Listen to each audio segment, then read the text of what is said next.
A'udzubillahi minasyaitonirrajim. Bismillahirrahmanirrahim. Assalamualaikum warahmatullahi wabarakatuh. Waalaikumsalam warahmatullahi wabarakatuh. Alhamdulillahi rabbil alamin. Salawatullahil barril rahim wal malaikatil muqarrabin ala sayyidina wa azimina wa qurrati a'yunina Muhammadin Thahal Amin wa ala alihi wa ashabihi wa man tabi'a sunnatahu ila yaumiddin. Allahumma la sahla illa ma ja'altahu sahla wa anta taj'alul hazna ya hayyu idza syi'ta sahla. Allahumma rzuqna al-ikhlas fil niyyati wal qawl wal amal. Sama-sama kita muliakan Shahidul Baik Abang Yakub beserta keluarga yang telah menyiapkan tempat bagi kita kajian Bagan Batu Hijrah. Juga hormat yang sama kepada Ketua Bagan Batu Hijrah beserta seluruh jajaran, para ikhwan dan akhwat terkhusus yang hadir di majlis ini. Juga kami hormati seluruh ikhwan dan akhwat yang ikut kajian melalui online. Mudah-mudahan kita semua mendapat ridho dan barakah serta rahmat dari Allah Subhanahu wa taala. Amin ya rabbal alamin. Tanpa terasa oleh kita bahwa kita sekarang sudah berada hampir di pertengahan bulan Sya'ban. Artinya bulan Rajab telah meninggalkan kita dan di depan kita bulan Ramadan, bulan yang didambakan oleh kaum muslimin, bulan yang dirindukan oleh as-salihun, orang-orang soleh. Karena bulan Ramadan adalah bulan yang membawa segudang ampunan, membawa segudang rahmah wal maghfirah. Tentunya kita berharap dan mohon kepada Allah Subhanahu wa taala agar Allah senantiasa memberikan keberkahan umur kepada kita, keberkahan rezeki, sehingga kita dapat berjumpa dengan bulan suci Ramadan. Allahumma barik lana fi Rajab wa Sya'ban wa ballighna Ramadan. Para ikhwan dan akhwat, sesuai tema yang kita kaji pada sore ini, sambungan kajian kita bulan Rajab kemarin, yaitu tentang peristiwa Isra wal Mi'raj. Dan insyaallah nanti juga kita membahas sedikit tentang keistimewaan atau amaliyah di bulan Sya'ban ini. Para ikhwan dan akhwat yang dirahmati Allah Subhanahu wa taala, peristiwa Isra wal Mi'raj adalah merupakan suatu mukjizat dari sekian banyak mukjizat baginda Rasulullah sallallahu alaihi wasallam. Mukjizat Nabi itu banyak sekali, sehingga para ulama mengatakan, antara Imam Syafi'i radhiyallahu anhu, ma'aqallahu mu'jizatan, ma'aqallahu nabiyyan mu'jizatan illa wa qad a'ta Muhammadan mislaha aw akbar minha. Allah tidak akan memberikan suatu mukjizat kepada seorang nabi atau rasul melainkan mukjizat itu telah diberikan kepada baginda Nabi Muhammad sallallahu alaihi wasallam au akbaru minha, atau yang lebih besar, lebih dahsyat dari mukjizat-mukjizat yang Allah berikan kepada para nabi dan rasul sebelumnya. Di antara mukjizat terbesar, kalau mukjizat Nabi Muhammad yang paling besar adalah Al-Quran. Ya, semua kita sudah mengetahui. Dan mukjizat Al-Quran ini sampai hari ini masih bisa kita saksikan. Ya. Sampai hari ini dan sampai nanti hari kiamat, Al-Quran tidak akan bisa dirubah. Dan kita menyaksikan kemujizatan Al-Quran ini, bahwa semua yang disebutkan dalam Al-Quran itu pasti terjadi, pasti terwujud.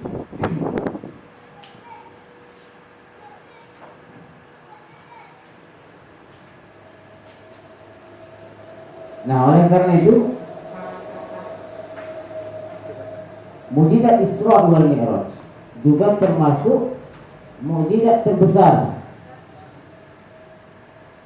dari mukjizat-mukjizat Rasulullah sallallahu alaihi wasallam. Bahkan di dalam mukjizat Isra wal Mi'raj terdapat di dalamnya beberapa mukjizat-mukjizat lagi. Inilah hebatnya. Kalau Nabi Musa alaihissalam, Allah berikan mukjizat kepadanya ketika dipukulkan tongkatnya ke batu, langsung keluar air. Dari batu itu mengeluarkan air.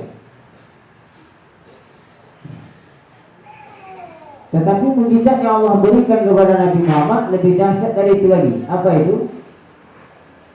Air. Kalau biasanya dari batu, biasa air keluar kan? Kalau di pegunungan dulu ada gunung, ada air di sana. Tapi mukjizat yang Allah berikan kepada Nabi Muhammad lebih dahsyat daripada itu. Apa itu? Air keluar dari celah jari Nabi, dari daging dan darah tulang, bukan dari batu. Ini kan lebih dahsyat.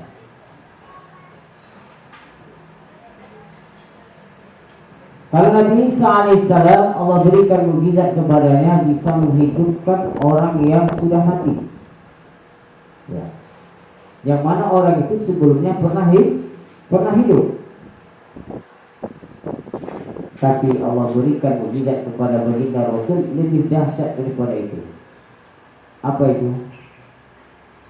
Yang benda tidak punya roh, artinya tidak punya roh, tapi bisa seperti hidup, mengeluarkan suara. Itulah rintihan sebatang kurma yang rindu kepada baginda Rasul. Dulu pada awalnya Nabi itu kalau khutbah pada hari Jumat itu bersandar di sebuah pohon kurma, di batang pohon kurma. Terus sahabat memberi usulan, ya Rasulullah, anaj'alu laka mimbar, bagaimana kalau kami buat mimbar untukmu ya Rasulullah, supaya kalau kamu khutbah hari Jumat bisa kelihatan jamaah yang di belakang sana. Kata Nabi, kalau kalian mau, silakan buat. Maka singkat kisahnya, dibuatkanlah mimbar untuk Rasulullah Shallallahu Alaihi Wasallam. Ketika Nabi berkhutbah di hari Jumat, setelah mimbar dibuat, maka Nabi naik ke atas mimbar dan tidak bersandar lagi di pohon kurma tadi. Di saat itulah pohon kurma itu menangis, merintih, hanimul jannah. Dalam riwayat disebutkan, hanimul jiz'ah, merintih menangis pohon kurma itu, dan didengar oleh orang yang ada di masjid pada waktu itu, seperti tangis seorang bayi yang ditinggalkan oleh ibunya. Ini lebih dahsyat lagi. benda mati, ya, pohon kayu itu tidak punya roh, ya. Pepohonan itu nggak punya roh, ya, rumput, pohon kayu itu nggak punya roh, makanya tidak disembelih, ditebang aja. Tapi kalau ayam, kambing itu punya roh, makanya harus disembelih. Yang nggak punya roh tapi seakan-akan dia hidup. Inilah mukjizatnya Rasulullah Shallallahu Alaihi Wasallam.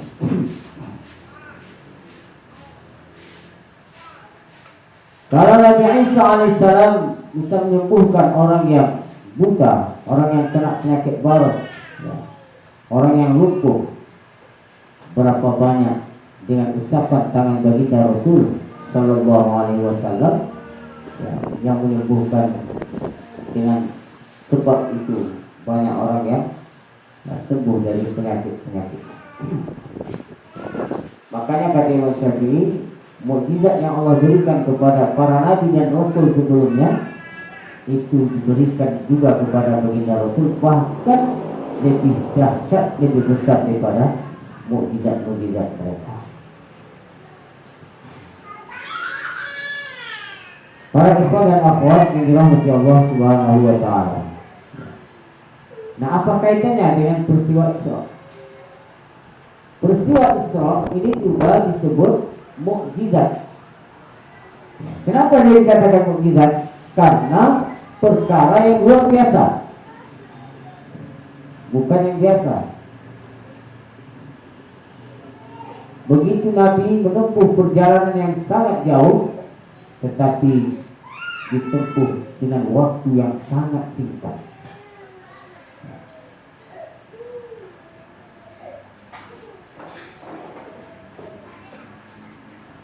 Di dalam hadis disebutkan, hadis dari Sahih Ibn Hibban,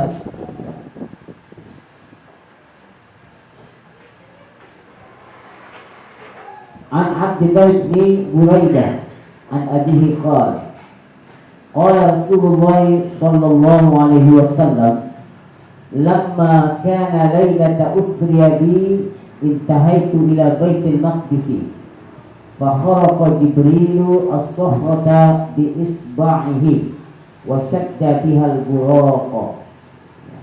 Ini hadis disebutkan dalam Sahih Ibn Hibban.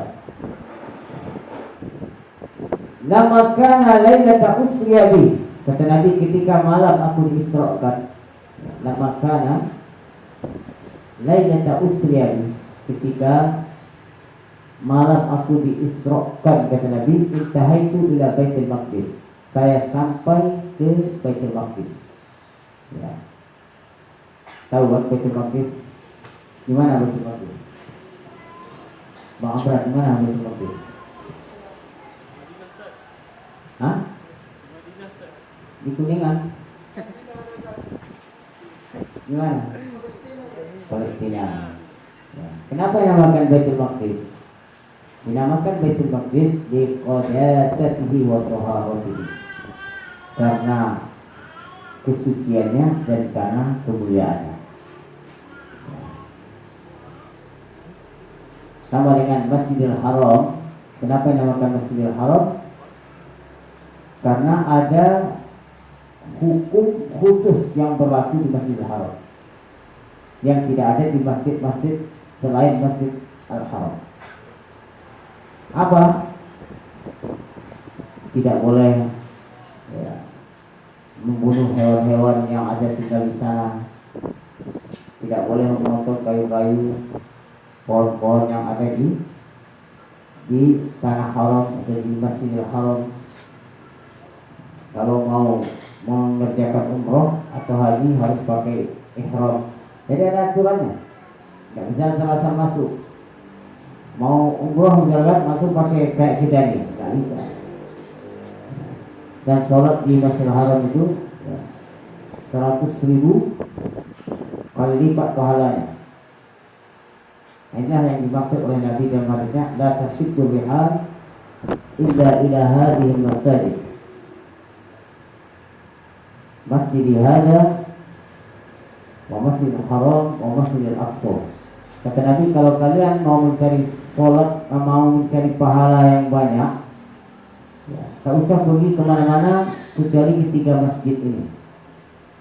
Masjid Nabawi 1000 kali lipat pahalanya di sana kalau kita sholat. Masjidil Haram 100.000 kali lipat, dan Masjidil Aqsa 500 kali lipat. Ini yang dimaksud oleh Nabi hadis la tashiddul rihal illa ila hadhihi masajid. Apa qala Rasul. Nah, dinamakan Baitul Maqdis liqadasatihi wa taharatihi, karena kesuciannya dan kemuliaannya. Jadi Rasulullah ketika malam Isra itu, beliau melintas atau melewati beberapa kampung, beberapa daerah, termasuklah bagian kampungnya Nabi Shu'aib, Yathrib, itu Madinah Al-Nawarah yang dulu namanya Yathrib, sekarang Madinah. Ya. Dan Nabi berhenti di beberapa tempat. Ketika sampai di Madinah, turun dan berhenti, ya, dan sholat di situ 2 rakaat. Kemudian sampai ke Baitul Laham namanya, tempatnya Nabi Isa dilahirkan. Nabi juga sholat situ 2 rakaat. Jadi ada beberapa tempat, termasuk di Tursaina, di Bukit Tursaina, Nabi juga berhenti situ sholat 2 rakaat. Kenapa Nabi berhenti di beberapa tempat sini? Mengambil berkah. Inilah dalil tabarruk, kita itu boleh mengambil berkah, karena di situ dulu ada orang mulia. Di Bukit Tursaina, jadi Nabi Musa di situ menerima wahyu. Ya.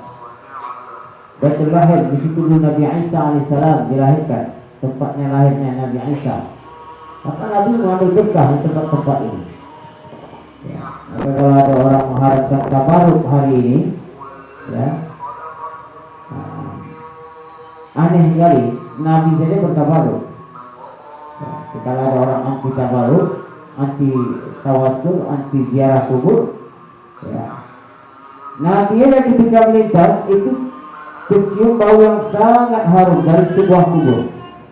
Itu di malam Isra.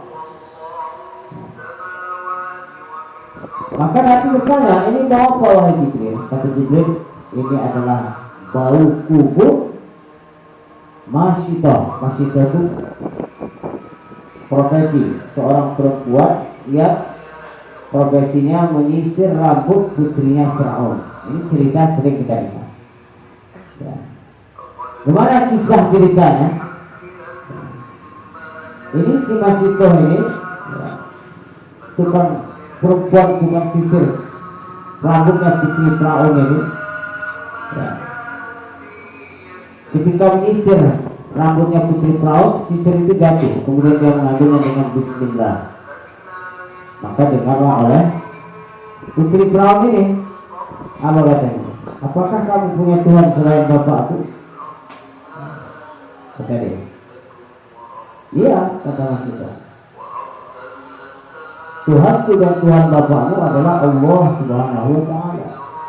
Maka dilaporkan singkat ceritanya, akhirnya Fir'aun marah, kemudian dipanaskanlah oli yang besar, dimasukkanlah anak-anaknya, Masyitah, juga suaminya. Tetapi sebelum Masyitah dimasukkan, dia punya suatu permintaan kepada Fir'aun. Ya Fir'aun, nanti kalau saya sudah mati, tolong kuburkan kami dalam satu kuburan.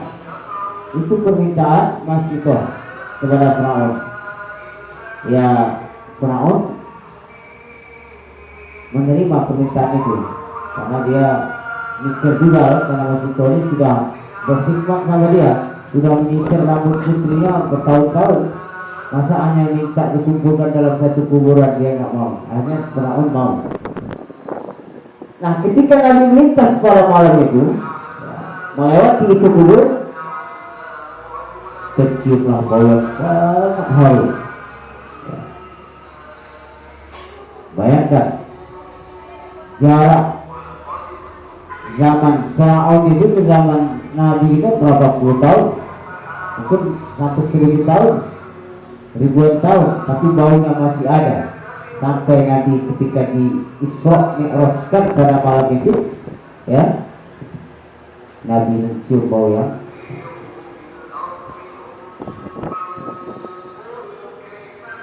Nabi bicara tentang kubur, bahkan kubur Nabi Musa. Seandainya saya dekat dengan kubur Nabi Musa, akan saya tunjukkan kepada kalian, kata Nabi, di mana kubur Nabi Musa itu.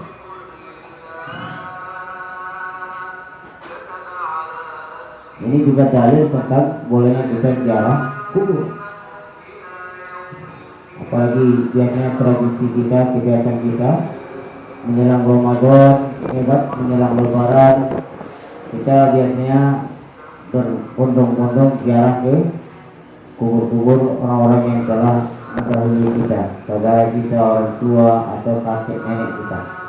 Ini adalah suatu amaliyah yang baik. Orang-orang soleh dulu kalau mereka liburan itu nggak ke tempat wisata, tapi kemana? Ziarah ke makam para wali, ziarah ke makam para nabi. Kalau kita kan tidak, kalau liburan ke tempat wisata, ya kan? Kalau orang soleh dulu mereka datang ke kuburnya para orang soleh, ke makam para nabi, mereka bertawasul, bertawasul di sana. Bahkan Abu Ayyub Al-Ansari, ya, datang ke makamnya Rasulullah, wa yumarrihu wajhahu, lalu menempelkan wajahnya di kubur Nabi karena rindu dengan Nabi. Abu Ayyub Al-Ansari, sahabat Nabi yang belajar langsung dengan Rasulullah. Ya. Terus setelah sampai ke Baitul Maqdis, fa kharaqa Jibrilu as-sakhrata, lalu Jibril melobangi, kharaqa itu melobangi as-sakhrah, batu yang besar yang ada di dekat Masjidil di Baitul Maqdis itu, bi isba'ihi, dengan jarinya. Jadi dilobang oleh malaikat Jibril batu yang besar di sana, wasyadda bihal buraq, dan diikatlah buraq di batu itu tadi. Karena Nabi masuk ke Masjidil Aqsa, sholat, dan sudah ditunggu oleh berapa? 124.000 Nabi dan 313 Rasul pada malam itu. Mereka kumpul di Masjidil Aqsa dan sholat bersama Nabi. Makanya disebut Masjidil Aqsa dan di sekitarnya itu diberkahi, alladzi barakna haulah, karena sana banyak para nabi yang duduk di sana. Ya.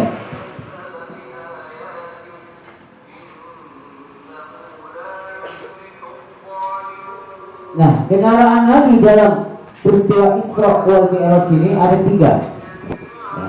Dari Masjidil Haram ke Al-Aqsa itu pakai buraq, seperti yang disebutkan dalam hadis ini. Fakharaqa Jibril, bersama Jibril, jadi Jibril juga ikut. Ya. Wasyadda bihal buraq. Jadi kenapa tadi Jibril melobangi itu batu untuk mengikat buraq di situ?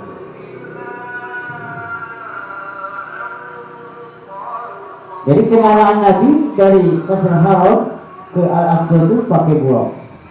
Nah, buraq itu apa? Buraq itu hewan surga, hewan yang tinggal di surga. Jadi buraq itu bukan manusia, bukan jin, juga bukan malaikat. Jadi hewan. Dalam hadis disebutkan, ya, buraq itu ukuran badannya itu fawqal himar, lebih besar dari keledai, wadunal biwal, dan lebih kecil dari keledai. Apa namanya? Biwal itu peranakan keledai dan kuda. Biwal bahasa Arabnya. Tetapi burung ini ajaibnya dia pakai sayap. Pakai sayap, dan sayapnya itu bukan di punggungnya tapi di pahanya, tidak persidai. Jadi tidak mengganggu kalau orang duduk di atas tunggangan tadi itu, di atas dia. Dan ajaibnya lagi burung ini disebutkan dia itu sekali lompat itu di mana pandangan dia berakhir. Nah, makanya cepat. Di mana pandangan dia berakhir, disitulah sampai kakinya. Sekali lompat dulu. Dan kakinya itu bisa memanjang. Jadi kalau tanah itu mendaki tinggi, ya, maka kaki belakangnya itu memanjang. Jadi tetap terasa datar. Kalau nanti tanah menurun, ketika dia terbang, kaki depannya memanjang. Kalau datar, macam biasa lagi. Ini ajaibnya burung. Jadi burung itu binatang, wajahnya wajah binatang. Ya, jadi kalau ada gambar-gambar burung yang wajah manusia, wajah perempuan lagi, itu nggak betul itu. Ya. Kenapa perlu saya sampaikan ini? Dulu pernah itu, ya, pernah Ustaz nampak tapi udah lama. Ya. Waktu SD ada orang jual foto burung, wajahnya wajah perempuan, tapi punya ekor. Apa maksudnya? Kenapa dia buat gambar seperti itu? Ya. Padahal dalam hadis disebutkan seperti itu burung itu, ya, binatang. Pernah jumpa monggol? Enggak. Tapi monggol masih baru umurnya ini. Ya. Kalau Ustaz pernah, masih ingat itu. Bahkan dibeli dulu, ditaruh di rumah, makanya tahu Ustaz. Wajahnya wajah orang, wajah perempuan, pakai ekor pula. Itu nggak betul. Jadi burung itu tadi apa? Fakal himar, dia hewan yang tinggalnya di surga. Nah, dan burung ini bukan hanya Nabi kita saja yang mengendarainya. Sebelum Nabi kita sudah pernah ditunggangi oleh Nabi Ibrahim alaihissalam. Jadi Nabi Ibrahim alaihissalam dia kan tinggalnya di Palestina begitu, sama istrinya Sarah. Dan Hajar sama Ismail itu tinggal di Mekah. Jadi Nabi Ibrahim setiap melihat anaknya Ismail dan Hajar, Siti Hajar, itu pakai burung. Nagar manjatnya dari Palestina ke Mekah itu pakai burung. Jadi bukan hanya Rasulullah aja ya menaiki ini burung.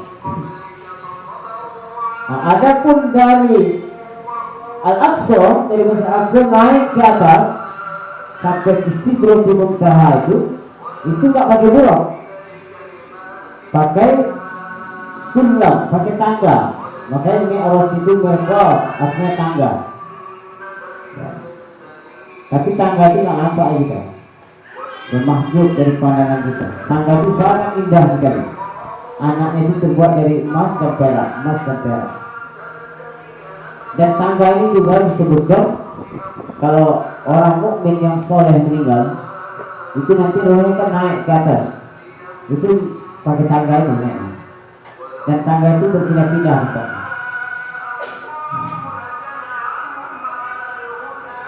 Sampai Nabi ke Sidratul Muntaha, itu pakai tangga. Apa itu Sidratul Muntaha? Sidratul Muntaha syajaratu, pohon kayu yang sangat indah, yang akarnya di langit ke-6 sama Is-Sadisah, dan pucuknya ujungnya di langit ke-7. Bayangkan berapa besar itu.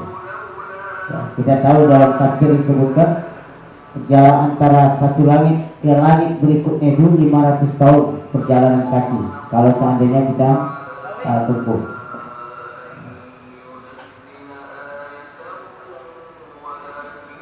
Dan sangat indah pohon Sidratul Muntaha itu, sangat indah sekali. disebutkan ya, dikelilingi oleh di pohon itu banyak kupu-kupu yang terbuat dari emas.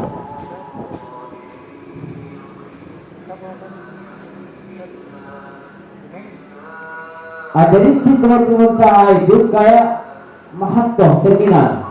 Jadi kalau malaikat dari atas sana mau turun ke bawah, dia pasti berhenti di Sidratul Muntaha.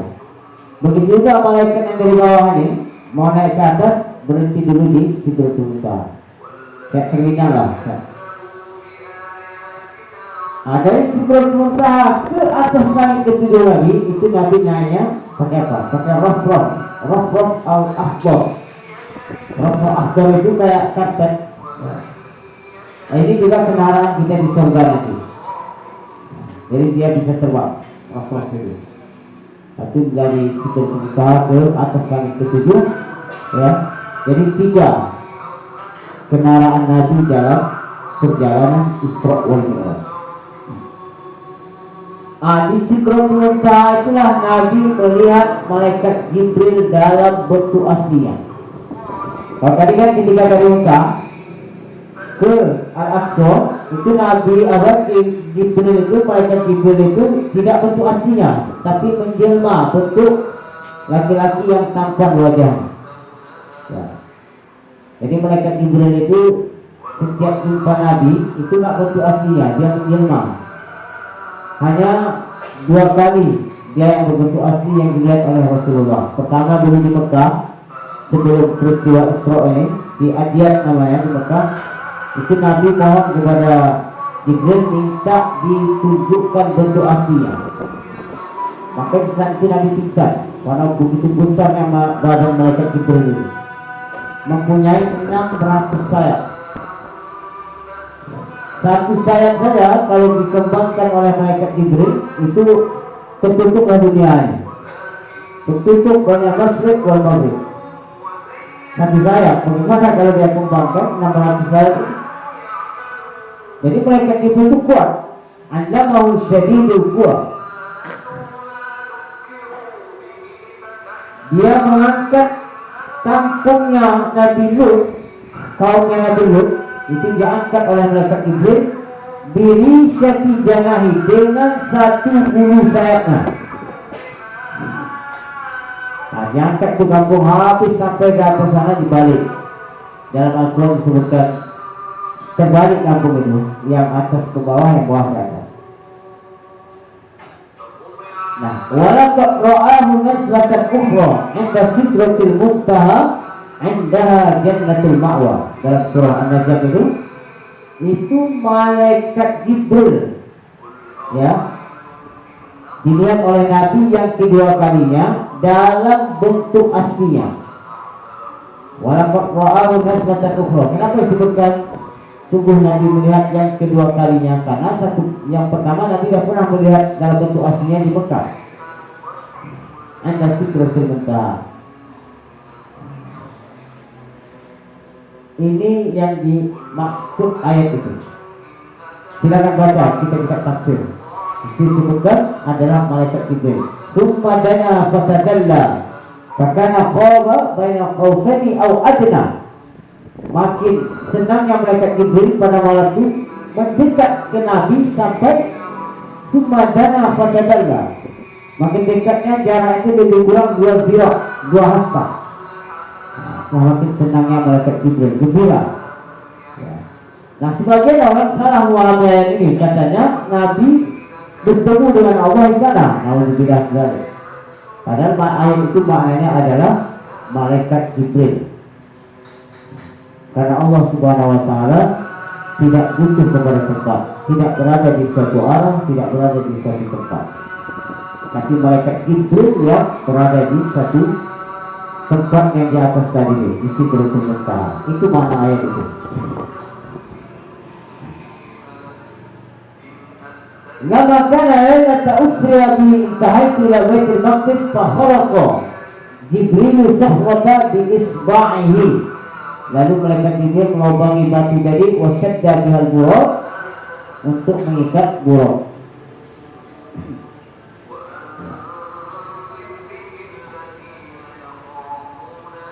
Itulah tentang sejarah kesimpulan tentang peristiwa Isra.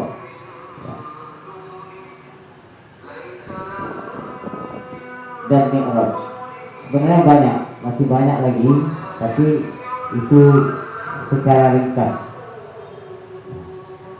Terus pada malam itu Nabi diperlihatkan kepadanya. Kita ambil satu hadis lagi. Kata Nabi an Anas bin Malik, qala Rasulullah sallallahu alaihi wasallam, ra'aitu lailata usriya bi rijalan tuqrabu shifahuhum bimaqaridun min nar. Saya melihat pada malam aku diisrakan, kata Nabi, saya melihat rijalan, sekelompok laki-laki. Rijal jamak min rajul. Tukrabu dipotong, sifaruhum bibir-bibir mereka dipotong, lidah-lidah mereka dipotong, bimaqaridun min nar, dengan alat pemotong dari api. Jadi pada malam itu ditunjukkan tamsilan kepada Nabi. Ya. Allah Maha Kuasa ya, untuk memperlihatkan, menggambarkan. Makanya sering kita dengar malam itu dunia ini dibentuk seperti orang tua. Allah Maha Kuasa. Bukankah di akhirat nanti setelah penduduk surga sudah masuk surga semua, orang kafir sudah di neraka semua, maka datanglah malaikat membawa kematian itu dalam berbentuk kambing kibas. Maka malaikat begitu berteriak, ahlul jannah, ahlul nar, hayatun la maut. Kalian hidup selama-lamanya di surga, kalian hidup selama-lamanya di neraka. Tidak ada lagi kematian. Kematian itu disembelih oleh malaikat pada hari itu, berbentuk, digambarkan kematian itu seperti kibas kambing. Begitu juga pada malam Isra, dunia ini digambarkan dibentuk seperti orang tua. Allah Maha Kuasa, tidak ada yang sulit bagi Allah. Maka pada malam itu juga Nabi melihat sekelompok orang, ini gambaran, ya. Bibir mereka dipotong dengan alat pemotong terbuat dari api. Faqultu man haula ya Jibril. Maka Nabi bertanya kepada malaikat Jibril, siapa mereka itu ya Jibril? Maka Jibril menjawab, al-khutaba min ummatika ya'muruna an-nasa bil birri wa yansawna anfusahum wa hum yatluna al-kitab afala ya'qilun. Kata malaikat Jibril, mereka itu adalah khutaba, para penceramah, para dai. Hati-hati ya. Mereka itu adalah para dai yang fasik. Di sini mana dijelaskan dalam ini? Ya. Fasakotul mu'au. Ya. Para penceramah, para dai yang fasik. Ya'muru an-nasa bil birr, dia menyuruh orang melakukan kewajiban. Al-birr dalam hadis mana al-wajib. Menyuruh orang sholat, tapi dia enggak sholat. Menyuruh orang meninggalkan maksiat, tapi dia melakukan maksiat. Nah, inilah gambarannya pada malam itu juga. Wa hum yasluna kitab. Mereka tahu kalau itu sholat itu wajib, ya, meninggalkan minum khamar, main judi, ya. Tapi mereka melakukannya. Apa layak hidup? Tidakkah mereka menyadari keburukan yang mereka lakukan itu? Itu gambaran yang ditujukan kepada baginda Rasul Sallallahu Alaihi Wasallam pada malam itu.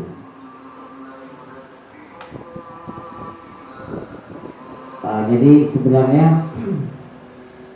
banyak beberapa tafsiran yang diperlihatkan kepada Nabi pada malam itu. Karena waktu kita terbatas, ya.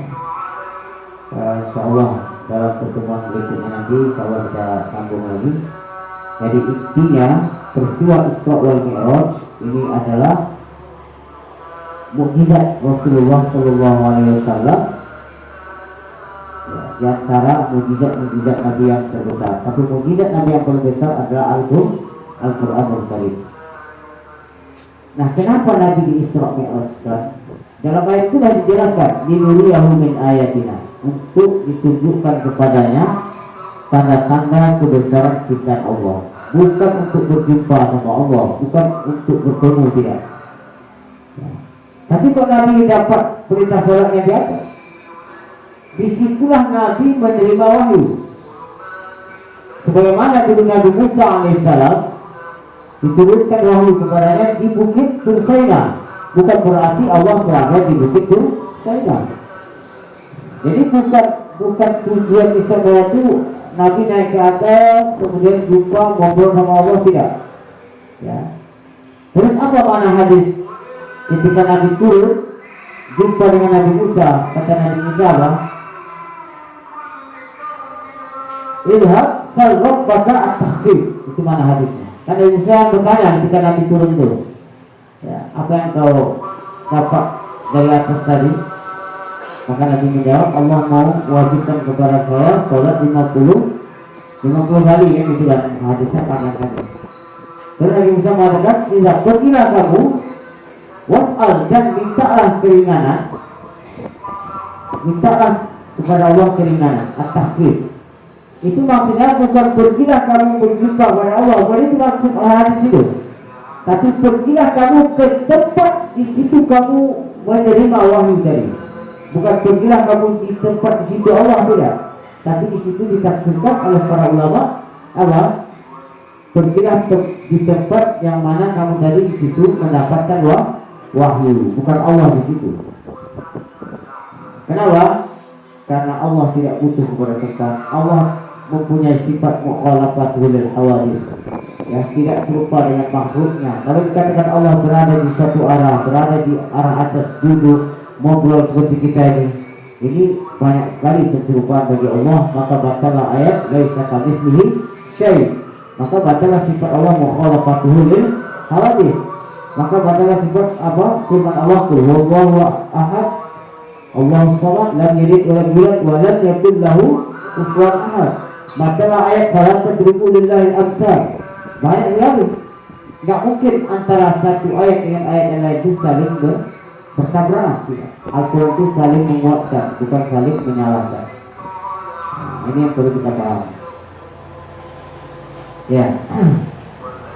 Nah, kemudian apa hikmah di balik peristiwa Isra wal Mi'raj ini? Ya, itu tadi banyak pelajaran-pelajaran yang bisa kita ambil. Di antaranya Nabi diperlihatkan dunia, bahwa dunia ini ibaratkan seperti nenek-nenek yang sudah tua. Artinya dunia ini sudah lama umurnya, ya, tidak lama lagi. Ibarat orang tua kan tidak lama lagi, tinggal menunggu beberapa saat aja kan akan meninggal. Ya, begitulah dunia ini menggil, ya, tak lama lagi dunia ini, ya, hanya beberapa saat lagi dia akan pergi.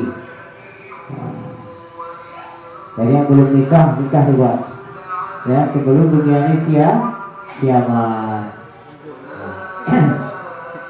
Ya, sampai sini. Adapun pada tentang bulan Sya'ban, ya,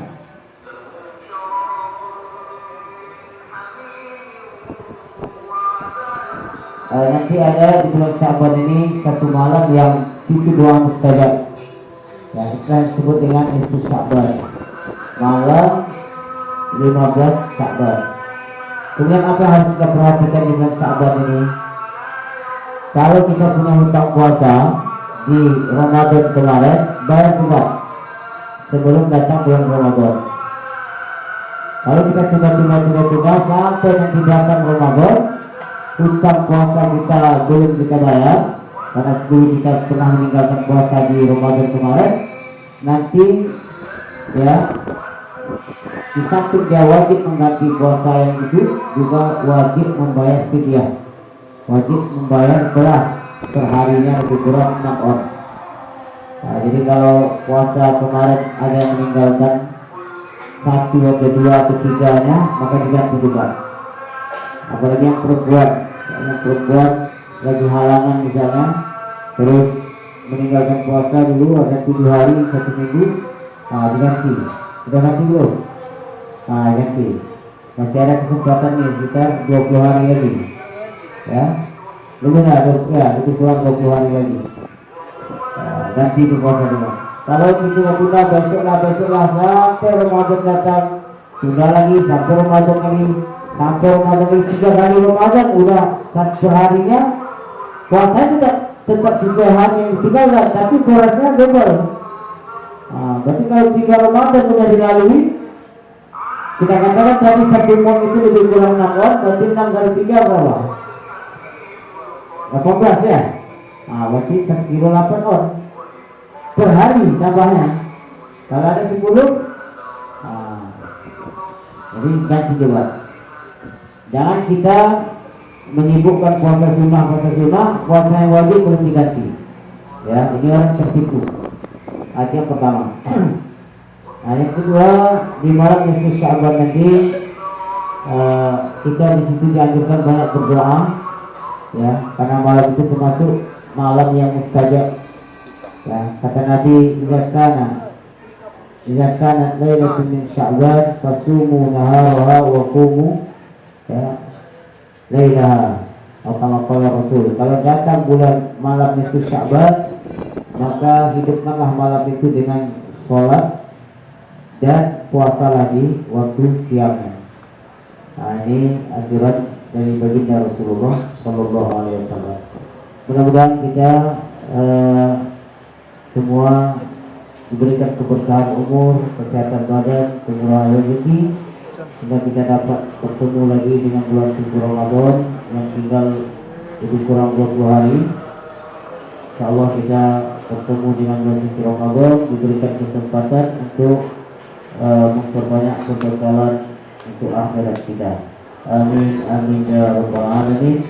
Kita tutup majlis ini dengan salawat, istighfar dan tahlil. La ilaha illallah. Allahumma shalli ala sayyidina Muhammad wa ala alihi wa sahbihi wa sallim. رب اغفر لي ولوالدي وللمؤمنين والمؤمنات والحمد لله رب العالمين. Wassalamualaikum warahmatullahi wabarakatuh.